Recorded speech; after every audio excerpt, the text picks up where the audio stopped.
What's up, War Room? Welcome back. Discord, mailbag, wide range of topics we're going to cover today. Thank you for sending the questions in. Fresh off recording the pod, ready to drop another draft season and flight plan and Streets of Fire and Buck the Trend the next few days. But until then, we got some questions to answer. CR, how we doing? How you feeling? We got some. I'm peeking at some of the names we're about to discuss, and we were saying how it's a little grim and how we were looking forward to not having to do this at some point in our lives. Discuss names like this. Right. I just wonder what the world is like where you have Joe Burrow on your team. Like, what does the Bengals Badlands do on I mean, I guess they actually complain about Zach Taylor and their lack of scouts. They panic, that the franchise is dangerously cheap and they're going to eventually lose T. Higgins, even though they're tagging him, and they're going to lose Trey Hendrickson. It's maybe not the best one. I don't know, man. It's like the Bills, the Ravens, the Chiefs, all these teams with quarterbacks that you just don't ever think about it. And here we are in the muck of. Sounds boring. I feel bad for those guys. Yeah, you're right. Have the exciting stuff to talk about. I guess we wouldn't be, as relevant if we were that boring. We wouldn't have any good Bruce Springsteen songs to name docuseries and podcasts after. Wouldn't feel right. I did see somebody put the NBC Build the Perfect Lineup game in the Q&A, and I actually, before I even saw this, I've broken this game. I know there actually is a perfect lineup. Listen, what a perfect teaser. We're going to close with that one. Perfect. And I will actually properly close with it and not talk for 12 minutes after I say we're going to close with it, which is our running over under on how many minutes we go whenever I say some final thoughts. So let's see if we can break that trend. All right, first one from M. Kava. The last few weeks in here, but some joking but also serious, have been beating the Cooper Rush drum. Yes, there's a Cooper Rush drum, and it's in the Badlands Discord. If he doesn't stay in Dallas, do you think he's a QB worth bringing in? What is his upside? So Connor and I were shocked to find out that Cooper Rush is 32 years old somehow already. Unbelievable. I think he's a perfectly reasonable veteran to potentially bring in as a bridge quarterback to compete with Tyrod. I think he's a little more exciting and intriguing than a guy like Stidham.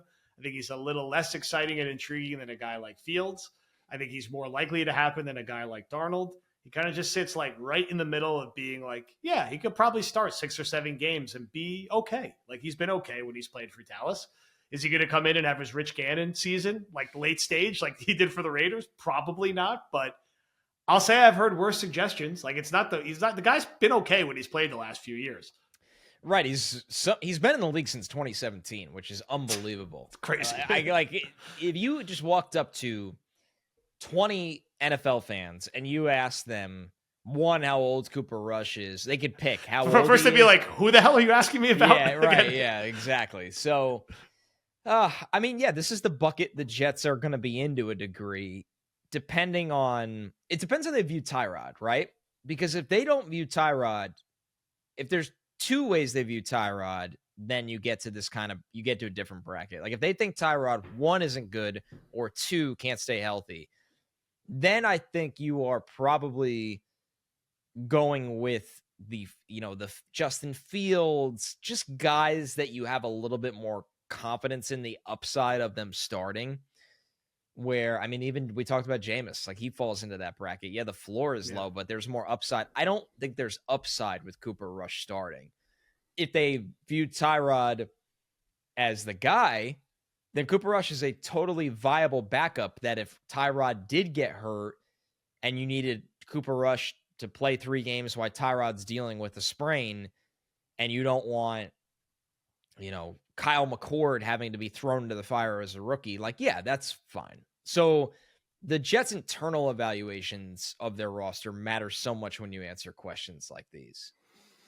All right, these next 2 I'm going to bundle together, and they're well-timed looking at your rankings. Little poking around, some skepticism about these players, it sounds like. All right, so this one, maybe a question better served for War Room of the Pod. It is. Travis Hunter is clearly a great player, both at receiver and corner, but is he really player 1 or 2 in this class?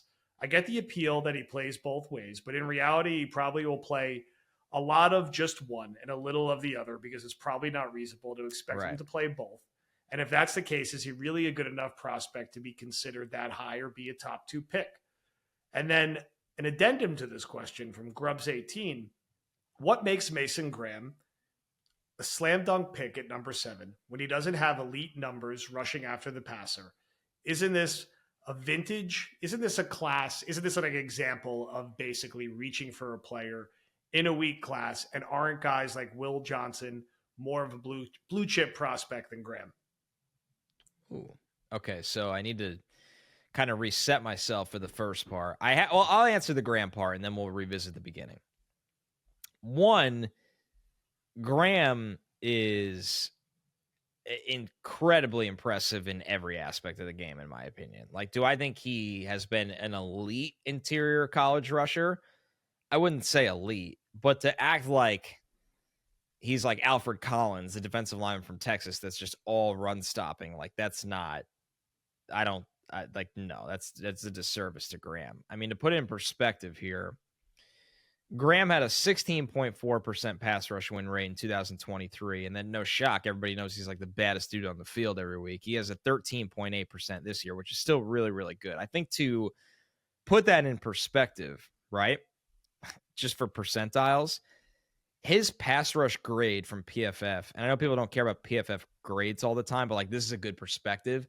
How he graded out on true pass rushes, not, hey, he got off the ball and he didn't have a quarterback hit on a screen. Like on true pass rushes, this was my whole Will McDonald summer argument that came to fruition, by the way. He was 94th percentile in the country this year at that position. So he is one of the elite pass rushing interior defensive linemen.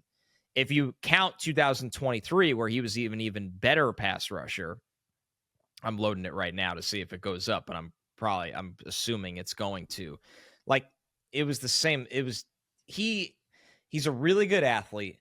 Why he has such a high floor prospect? Because he's so strong, has great hands. He was a former high school wrestling champion that has such good grip strength to get off blocks, stack and shed. When guys double him, when teams double him, he can hold the point of attack. He could hold two people and not lose ground. It's not like he was, able to unleash off the ball and rush the passer at that kind of rate where you're expecting him to be like Aaron Donald, right? I guess that's the thing. By the way, when you had 2023, he's 96th percentile. So run stop percentage, 98th percentile. Like, it's just pass rush win percentage, 97th percentile. I think people, when they see a D tackle put in the top 10 of mock drafts, they want them to have 20 sacks, and that's not possible. The college game does not allow that because there's so much bullshit in the offense that an interior rusher can't get those opportunities. But on a peer-by-peer basis, like all the interior defensive linemen in the country, Graham is one of the best at rushing the passer. So I think it's very justifiable that, he's a top 7 pick. I'll read some of my notes on him. We just did D-line again on Stock Exchange. Like, this is a dude that he's twitchy. He's got good lateral agility. He's got active hands. He can angle his body. He's pretty flexible for his build. I think, once again, the push-pull move because of the grip strength is phenomenal. You watch him against Ohio State's run game this year when they beat Ohio State, and that Michigan team wasn't anything compared to last year's, and they still beat Ohio State. They couldn't run the ball at him and Kenneth Grant. So I don't know. Maybe I just like Grant a lot more, I guess, than other people. I think the dirty work that someone like that does, because they're such a focal point of the opposition. When he goes to the NFL, what are teams going to be like? Well, you know what? We're still going to double team Mason Graham. No, they're going to double team Quinton Williams. Yeah. So projecting is very, very important here. I think Graham is great. He's a great player. I like the fit with Quinton. This is a name we've been talking about for a while. I think even in December, we were early discussing him as a perfect sort of fit for what the Jets needed 7. He's one of those guys that I feel like you just have a hard time seeing him not immediately be very good in the NFL. Like, he's going to come in day one and be a very good starter, and we'll get better over time. And I just think him next to Quinton, man, all of a sudden you just feel so different about that defensive line. If you have the two of them with McDonald and Jermaine coming off the edge, you drop in maybe like one other piece, but I just don't know how offensive linemen account for both of those guys at the same time. One of them will be rushing one-on-one at all times, which is going to be impossible to stop and make both of those guys better. So it feels like a very high floor, and I don't want to underestimate the ceiling either, because I think he can be an all-pro caliber player. Not in year 1, but by year 3. And does he reach his ceiling that much higher because he's playing with a guy as good as Quinnen Williams? And I know Quinnen didn't have his best season last year. He's still pretty damn good. I feel like we nitpick on this pod sometimes with guys like Quinnen and Sauce who had regression years for them. But if you take a big step back and look at their metrics, they're still really damn good football players and will likely get better with some fresh voices in their ear next year. I think they're due for that little like shaking of the snow globe. So you're not going to see me complain about Graham because I just watched what the Eagles did, and you cannot have enough talented defensive linemen getting after the quarterback. And I cannot criticize Joe Douglas enough, even though he's gone and we've already buried that body, that this was a strength of the Jets and he ripped it apart. And that's where the league was headed. And the team that he used to work for just took full advantage of it and didn't even need Bryce Huff to play, but still wanted the extra defensive line depth because you just want to keep throwing people at elite quarterbacks. And that's how the Jets almost beat the Chiefs a few years ago when they had goddamn Zach Wilson throwing to CJ Uzama and Alan Lazard, and they still almost beat him because their defensive line was so good. So how do we start building back to that? And man, if you got Graham and Quinnen and Jermaine as he gets healthy and McDonald getting better coming after the quarterback, and you make one more smart addition in free agency, that's a hell of a lot to deal with a corner like Sauce Gardner roaming around and Michael Carter in the slot. I'm getting excited talking about her better defense. It doesn't get bullied around like they did last year. Ugh. I think it's funny to me how people... And I never want to draft defensive linemen. No, you don't. Never. I've known you for a very long time and through many defensive line picks. It's funny to me how people watch the playoffs and the final four teams and they look at it and like then when they see Tyler Warren or Mason Graham mock to their favorite team, the Jets at 7, who are, I would say, an average offensive line right now, because the right tackle question is just such a big question mark. But I actually really like their left tackle to right guard like that's a strong four. I like that group. But they have nothing at tight end, which is, I've had a lot of conversations recently, just how the league is like, you don't just trot out your 5 and say, we have a great offensive line, now we're going to run the ball. The difference of teams that are really effective at running the ball, they have good offensive lines, duh. But how their tight ends and wide receivers block, that's the difference most of the time. Because if the offensive line just does its job adequately, the difference is going to be what your tight end is really doing as the 6th man, whether it's on a linebacker or doubling or getting out in front as a move blocker, or your wide receiver blocking a big nickel defender. Like, that's the difference in the run game. And then on my original point on the defensive side of the ball, but it amazes me, like, people watch the Eagles win a Super Bowl. The Chiefs have a good defensive line. Yep. Dan Quinn got something out of nothing on the Commanders group because they were so well coached. Bills have a good defensive line. Bills they've invested a lot of resources into it. Like, that's the teams that are last man standing. That's the game. That's the game of football, is who is the biggest and baddest up front. So, I like Will Johnson as a player, but are we fucking kidding? Sitting here and going, you know what's going to take the Jets over the top? Having 3 great corners. No. But we're just getting punched in the jaw in the run game over and over again all the time. It's just it's crazy to me. Like, this sport, for such a complex sport and league, like the NFL is very complex in the way they do things, and the sport itself at every level is very complex. There is an aspect that's not, and that's just being bigger and stronger than the person in front of you, and how much that dictates how the second, third, and fourth phase of the plays go. Because if you can't execute on the first phase, blocking or deconstructing blocks, the fucking second, third, and fourth phase don't matter. So it's just like, that's the simplest way to put it. And the Jets aren't good enough in the first phase yet. They're close, but they're not good enough. Let us not forget with the Jets running game, they signed a fullback, which could be a sign they're bringing that position back. I hope Gerald so. Soule, Richie Anderson. Let's get back to those days. Now that they added Beck, and maybe they'll add another blocker at some point. You never know. Maybe we'll see a fullback again. I don't think it's going to be Rucker. We tried. We tried. It had its moments. Underdog fantasy. We're into the off season. Hockey, basketball. plenty of things to utilize. I was messing around, building some things around the Four Nations games, building some things around NBA. It's good to mix in some new sports while we catch our breath in the NFL. CR, what have you been messing around with an underdog? Trying to get these best ball drafts going before the NFL draft, which is, there's a little risk in that, and I like that a lot. But NBA and NHL this time of year is just phenomenal. I love playing the pick 'em with shot totals. Honestly, the amount of combos I've had of shot totals and rebounds is a sickening life I live, but it's been a ton of fun with Underdog. Make sure to tap in, use promo code Badlands for a deposit match today at Underdog Fantasy. All right, this one from Alex. Outside of Williams or Genty, and with Genty, it has more to do with the positional value than the player. Are there any other truly disastrous outcomes you and Connor have seen linked to the Jets in any mock drafts so far?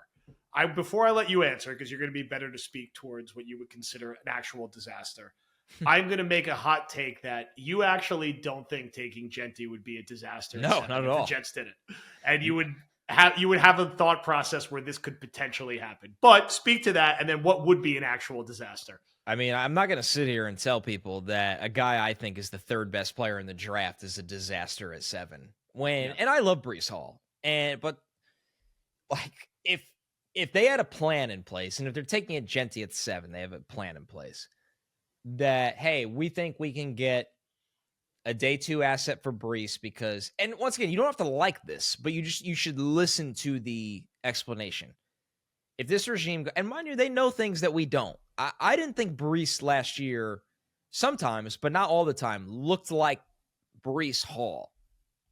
There's something health-wise he was dinged up at times. And there was weeks where it was, oh, that's Breece Hall. And there was weeks where I'm like, who is this guy? So take all those things into account. And this is a very, very unlikely scenario. But if they took Genty at 7 because they're going, we're not paying Breece Hall and we're not franchise tagging Breece Hall, and we're going to get a day 2 pick for Breece Hall on day 2 of this draft, and we think Genty is going to be a top 5 running back in the league while we're building our identity of our football team, which is running the ball, is that a disaster? You don't have to like it. You could say maybe it doesn't move the needle for you as much as other scenarios do, but it's not a disaster. That's ridiculous. So it would be bold. It would be putting your stamp on the roster, but it would be an eventful draft night here at Badlands. I can tell you if that happened. But it would not be a disaster. And I would say this about the Jets, and I don't want to quickly dismiss that we once thought this about Breece Hall and still think that it could be this way. When the Jets walk out of the tunnel on Sundays, like how do you view the team? You view the team as, damn, we better tackle Ashton Genty today, because if we don't, and nobody did at the college level, if we don't, we're going to lose. So unfortunately, like, I love Breece Hall as much as anyone. It hasn't been that way on a week-by-week basis. There's been moments, but it hasn't been that way on a week-by-week basis. So I'm not advocating to take Genty at 7 and trade Breece Hall. But I'm just saying, like, when you run through the process, there is one where, like, the Jets get to that conclusion. Just unlikely. In terms of what a disaster would be, there's not one that I've seen that jumps to top of mind for me. I don't want them to take a corner, but I'd be hard pressed to say that's a disaster. I wouldn't. No, it's just not exciting. It's just not. It's like, and I don't love the positional value and stacking corners that high so close year wise. It's not that I don't like the player and don't think he could be a good starter in the NFL, but Shador on the Jets with the whole Coach Prime experience feels like it would be an unmitigated disaster. That's my just Jet fan radar. No, usually that's not that way, but going. It's just not the place. It's not the place. I don't see it. My take with Shador is, who seems like a really good dude, like a good dude that, obviously works really hard because he has to. He's not physically gifted enough to just go out there and win the day. Like, he's not big. He doesn't have a big arm, and he's not that fast. But he plays the position at a really high level. With Shador, if you're Glenn, do you want, like, say the first 2 months of the season go not the way you want? Like, is Dion just going to sit there and be quiet? Senior offensive assistant Deion or Sanders. Is Deion going to be like, hey, they got the wrong guy at offensive coordinator there 2 months into the regime? I don't know. I hope not, but history probably tells you your answer. So you could like Shadur Sanders, and you could also say that that's not the right move for this regime. Not right. Which is how I feel. I wouldn't do it. I also just I don't think I wouldn't take Shadur personally that early in this draft, but we all have different evals. I think there's like an 8% chance the Jets are going to take Genty, and I'm not writing it off fully, and I'm not advocating for it clearly, but I just think there's a world that could happen. When the Lions took Gibbs, everybody sat there and said, how could they do this? They have a fine running back, and they're taking the non-Bijan Robinson running back 12th overall. And now everybody lines up, and they're like, oh, God, how are we going to stop Jahmyr Gibbs? Yeah. So it's I don't just like – I think Glenn – my glass half full on Glenn – and it's not fair to say half full because I'm very optimistic on Glenn. But I think something that the fan base is going to gravitate to, and this is a fan base that has a lot of older fans that are begging for this team to do things the way they used to do them. I think I'm one of them now. Yeah, I am too. Holy shit, you get old fast. All I do is talk about sitting in the Meadowlands and watching like the 2000 eating shopping cart pretzels and watching the 98 Jets. Yeah, that's all I think about these days. I think a win for Glenn is he is going to really be a smash mouth run football team and like actually back that up and a fundamental team. I think this team will tackle, and I think this team will be smarter from a penalty perspective. I think that'll win over a lot of the fan base early, even if the wins don't pile up and even if they don't throw for a lot of yards and they're not an overly explosive team this year. I think that fundamental aspect that he brings will. And like, that's Genty. I'm sorry. Like, that's Genty. If there was I like some of the tackles in this class. I think the league's a little bit more split on them. If there was I know this is a layup, but it's so easy. If there was a Tristan Wirfs in this draft, a right tackle from a old school program like Iowa, that's a really good athlete and a hard-nosed dude with a wrestling background, which, by the way, like, this is why Mason Graham is that argument on the defensive side of the ball. If there was that kind of dude, he'd be the pick for the Jets at 7, and you just move on to the second round all the time. Yep. You'd be like, oh, they're going to do that, and you know what? We all agree. We just don't know if there's that guy yet. I talk about Armand Membu from Missouri a lot. I don't like how he interviews at the Combine. I don't know anything about him personally. I'm just saying, like, he had a monster year. He was a big breakout. Some teams are split on if he's a tackle or guard. I think he's a tackle. Like, we're not sure if the league has that guy yet. That's why you don't see a right tackle to the Jets at 7, because that would fit the Lions' approach too. Yeah. I think that all feeds back into the same mentality. And just as you were talking about, Glenn, before we get to our final question with building our perfect lineup, I got to say, and this is just me and the conversations I've had in the past few weeks, I am honestly, truly fucking pumped about Glenn being the head coach. And some of that is due to some of the off-camera conversations we had with guys like Damian Woody and some of the other guys we interviewed, and just hearing the early feedback from in the building. I didn't need to hear that stuff to be excited about the hire. And again, maybe some of my nostalgia bias is weighing into that, but this is a guy we were excited about for a while. And every little thing that we're hearing and some of the broader changes that have started to happen, it's not perfect. They're not all the way there yet. I'm optimistic that they hired potentially the right coach. And I don't know if it's going to be immediately apparent in the first 1 or 2 games of the season, although I think in some areas it will be with how they play and how they tackle and how they maintain lane integrity on defense. But I think they will have an identity, or they have the best chance to have an identity that they've had since Rex Ryan left, which is the last time they were successful, when it was a different time in the league and Rex had his pros and cons. But what I loved about Rex and why it worked for that short period of time is that he was very clear, like, we are a ground and pound team, and everything we do is going to funnel into that identity. And Glenn will have his own version of that, but I think they will not be this sort of nebulous, mopey kind of like wherever the wind blows identity every single year, every single 3 games that they had been the last 5-ish years, and really been since Rex started to flame out and didn't have the, bite back up the bark. So from that standpoint, Right. I'm optimistic that Glenn will bring that into the building at a time they badly needed it. This team was so far removed from an identity that they didn't just trade for Aaron Rodgers. They traded for Aaron Rodgers' identity. And their identity became the Aaron Rodgers AAU team for 2 years.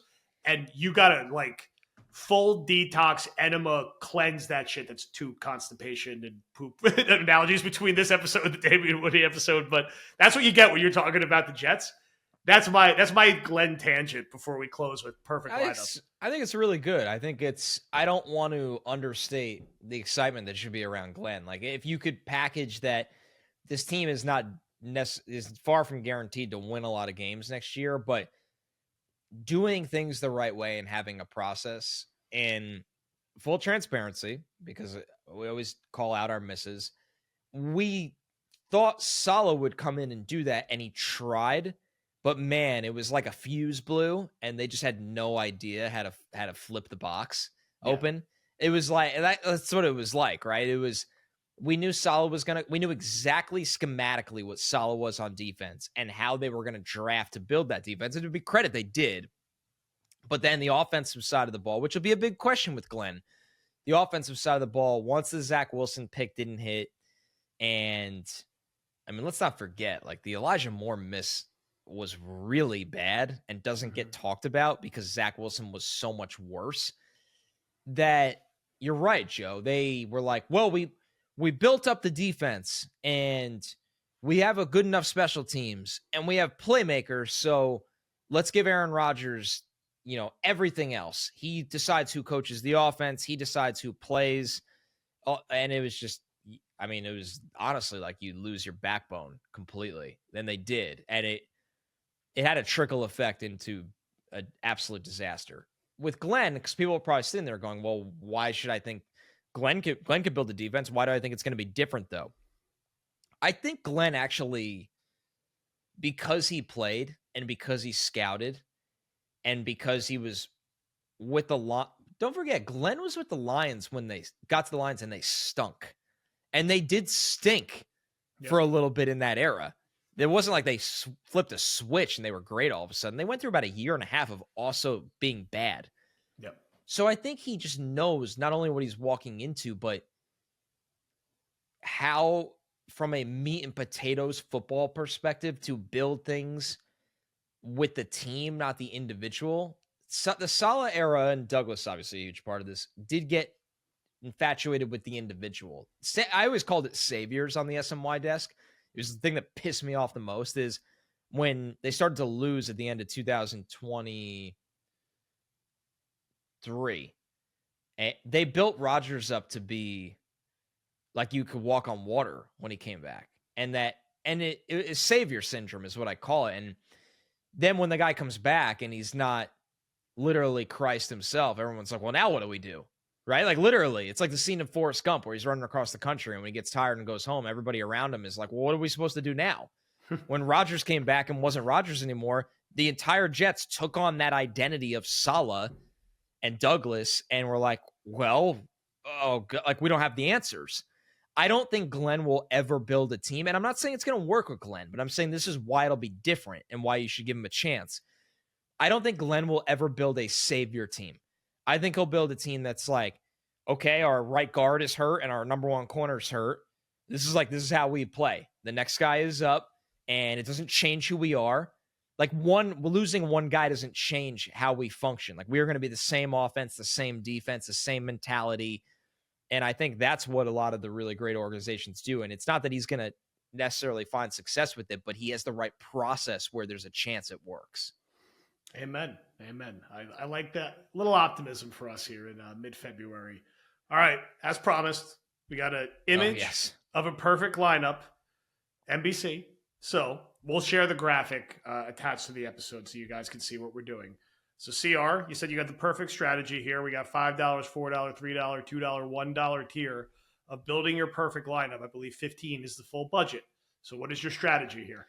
Yeah, I think this is the perfect lineup. So quarterback, The $5 option is Josh Allen. The $4 option is Lamar Jackson. The $3 option is Patrick Mahomes. $2 option is Jalen Hurts. The $1 option is Joe Burrow. I'm going to take Patrick Mahomes, the $3 option, because yes, while he had a bad Super Bowl, he is in fact still pretty good at football. The running back options from $5 to $1 are, and you only have $15 here, Saquon, Derrick Henry, Jahmyr Gibbs, Josh Jacobs, Bijan Robinson. I'm going to take the $1 option and take Bijan Robinson. He is phenomenal. Next year is he's going to be the $4 option on this list. Then I'm just going to buy both the $5 wide receivers in Jamar Chase and Justin Jefferson.